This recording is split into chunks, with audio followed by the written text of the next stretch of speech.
In this video, we will discuss 7 physical health items for you to consider as you engage in your self-care after your divorce.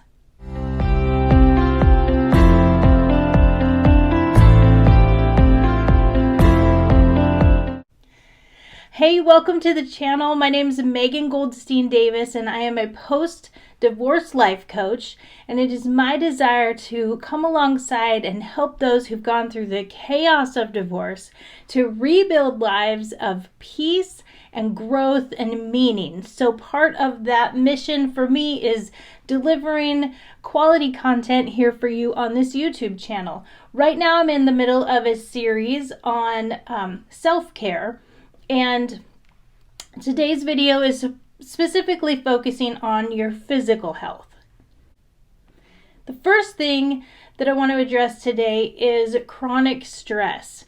If you've been through a long marriage or a very intense abusive marriage, you could be having some of the symptoms of chronic stress. One of those specifically is interrupted sleep.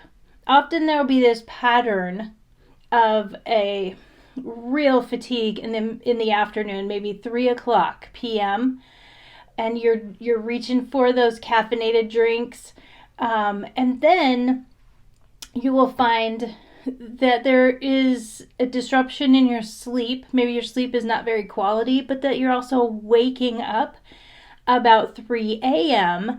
And this wake up isn't sort of like a nice calm wake up. It is usually more of like a shocking, a sudden awake event where maybe your heart is racing, your mind is racing, maybe your dreams are stressful, and it can take several hours to get back to sleep from that waking.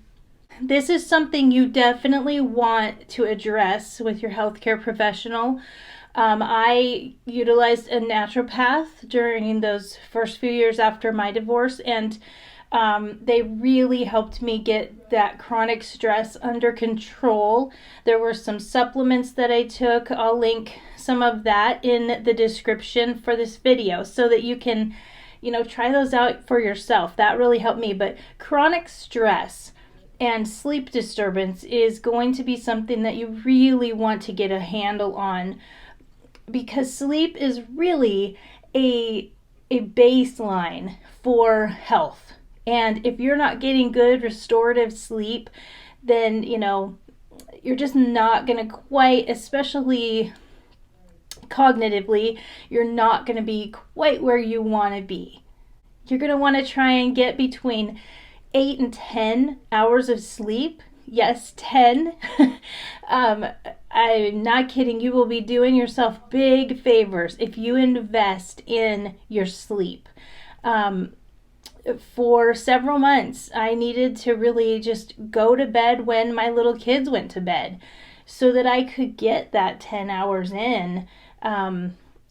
Maybe usually, and now I don't need that much, but at that time I was healing. My body was needing that restorative rest, and so the 10 hours really benefited me, and so I would recommend that for you as well.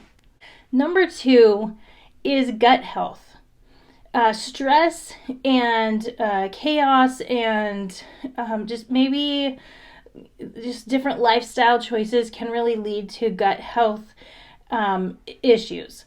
I'm still trying to get on top of some of mine. So, I'm not a healthcare professional, I'm a life coach, but gut health is super important. Your immune system is actually mostly in your gut system. So, addressing any parasitic infestation you may have. I know that sounds kind of maybe gross even, but there's ways to check for that. I had some of that I needed to deal with. It caused a lot of bloating, a lot of just malabsorption of nutrients. So I'm eating healthy, but I'm not really feeling energized because I'm not getting the nutrients from my food. And let's see, fish oil can help with that. High levels of fish oil. There's restricting certain things. Of course, most of us who've dabbled in any kind of dieting or health things, that gluten, dairy, and sugar are three just right off the top that you can eliminate to try and help your gut health and inflammation in your system. They are hard ones to cut out, though. So, give yourself grace as you're trying to maybe eliminate and reduce some of these things. Try one at a time. Try just a reduction, maybe not a complete elimination. Give yourself a time frame. Just try anything you can. It's not an easy thing to take out gluten and dairy and sugar, but you can do it. Meats and vegetables and fruits, as fresh of food as you possibly can get. A lot of the processed stuff is, has a lot of sugar in it, actually. And so try to stay away from that. There's also digestive support that you can use.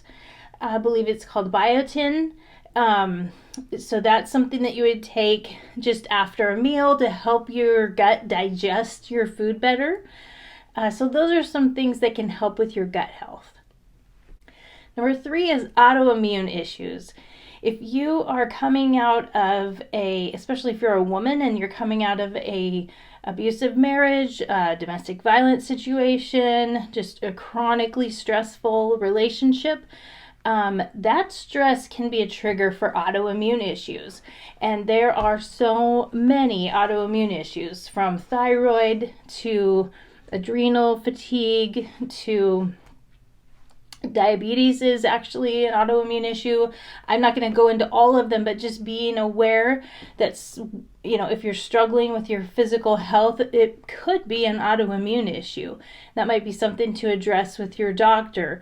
Autoimmune issues can cause a lot of inflammation, cause, rheumatoid arthritis, psoriatic arthritis. There's just a long list. But if you're feeling aches and pains, you just got this malaise and you don't know, why do I feel so bad? If you've got lots of chronic sinus issues, the gut health thing as well, find a good doctor that can maybe address some of this with you.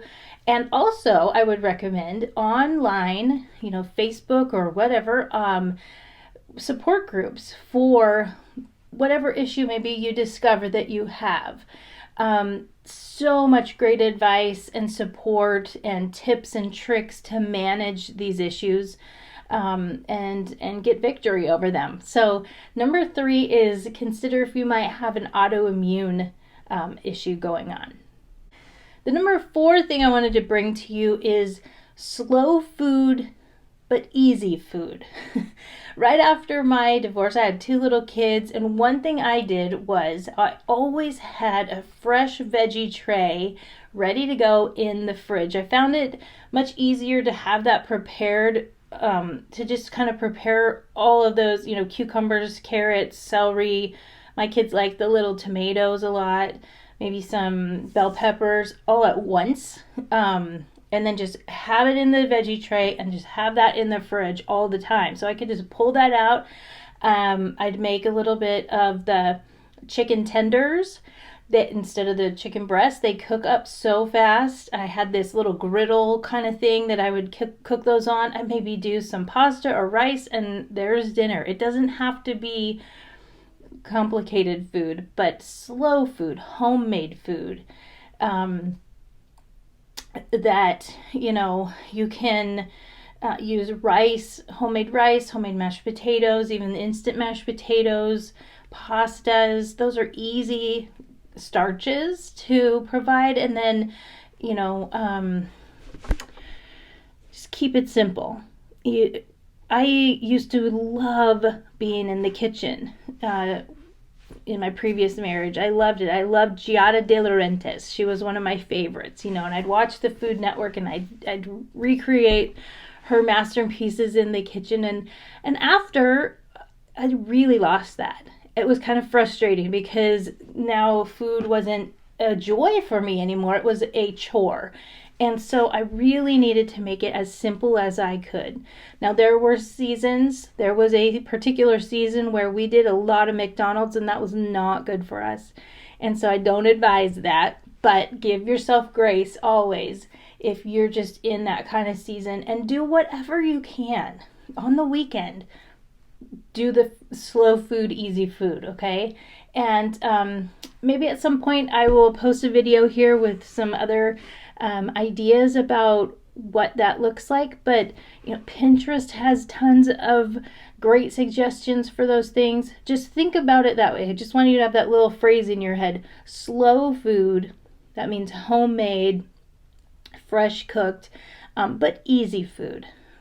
Give yourself a break. Don't try to be the galloping gourmet. Just easy. Garlic, salt goes a long way, right? On everything. Some really good butter and just some easy sauces, that kind of thing. So slow food, easy food is number 4. Number 5, I'm going to say again, exercise. Gentle, consistent, something that you'll really do and love to do, and invest in. I have different seasons with this. I live in an area where, the winter time can be sort of inclement, a lot of rain, and cold, and sometimes I really like the cold actually, but sometimes that wet cold just gets into my joints a little bit harsh. So I have to be kind of creative with that. And still working on my consistency with exercise, but I needed to put it on this list because it's something that I need to do myself. And so hiking is something I love to do. Stretching. This is not about weight loss so much or looking hot for your next, online dating profile. It's about doing something good for yourself, for your body, because you care for yourself. That is what self-care is all about, is not vanity kind of a thing. It is a showing yourself love and relearning what that means to receive love even from yourself. So exercise, gentle, consistent, stretching, hiking. It's not about looking hot and weight loss necessarily, though that could be a part of it, but that's not the focus of this. This is just movement for your body to release your, happy hormones in your brain, happy chemistry, and to move your joints, to work out some stress, and, breathe that fresh air, get that all going. So easy exercise. Number 6 is your sexual health. Now, I'm not going to go too much into this in this video, but I wanted to mention it here. It is a real situation as a divorced adult. That's part of your physical health. And if that is something that you think you might need to dive into further, maybe there's been some abuse there, maybe there's been some kind of trauma there, addressing those things is going to be really important. Don't ignore that part of who you are and your health. But that's kind of another video, another session maybe, or a personal session that we could dive into some of those things and how, maybe therapy could help you in that area. So don't ignore that, but I would say use great amounts of caution right after your divorce. Diving into even promiscuous behavior could cause yourself more hurt and more harm. Really just reserving that aspect, kind of being more cautious with that. Your emotions are maybe a little more raw, and you're maybe more vulnerable to diving in too soon. So just take stock of your sexual life health, and your sex life, and your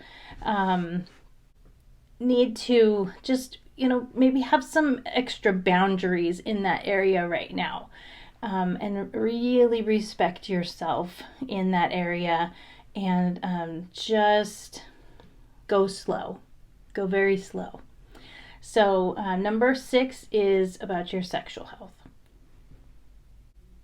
And number 7 may not apply to all of you, but I wanted to put it in here. Part of your physical health might be being safe. Some of you might have very concerning ex-spouses that may be physically threatening, and so having some distance, learning, limiting your communication with them, learning different ways of limiting that communication, and really figuring out being physically safe, emotionally, mentally as well. But part of your physical health could mean you need to address your situation with your physical safety. And does that mean you need a house alarm or some cameras around? Does that mean you need a system of friends and people that are checking in with you, or that you can hash things out with if you need to communicate with your ex-spouse? That might be difficult. Domestic violence is not something to take lightly, and a lot of times that doesn't stop just because there's been a divorce. It's called domestic violence by proxy. It can continue with the court systems. It can continue with any children that you may have together. It's a very real thing. And so I wanted to just mention it here because sometimes it gets forgotten. You think, oh, there's a divorce, they're separate, done and over, and that's not the case. That is just not the case. So wanted to mention it here for you to consider as you're working to take care of yourself and your physical health. So number 7 is be safe. So let me just go back through here. 1, chronic stress, addressing that so you can get good sleep. Number 2, gut health. 3, autoimmune issues. 4, slow food, easy food. 5, gentle exercise. 6, consider your sexual health. And 7, consider your physical safety. So that's what I've got for you today. I hope that these, ideas and issues help you to just kind of look inside yourself, look around your situation, and see what do you need to take care of in your physical health as you engage with self-care. If this has been a helpful video to you, would you like, subscribe, hit the notification bell? Working on getting to that next level of subscriptions on my channel as I start off here. So would so appreciate you joining us on a regular basis. Next week, we will be diving into financial health in your self-care. This is not a money-making course or anything like that. Just again, some tips and tricks for you to consider as you work on your finances after a divorce. So look forward to talking to you guys next Friday. Take care until then. Love ya.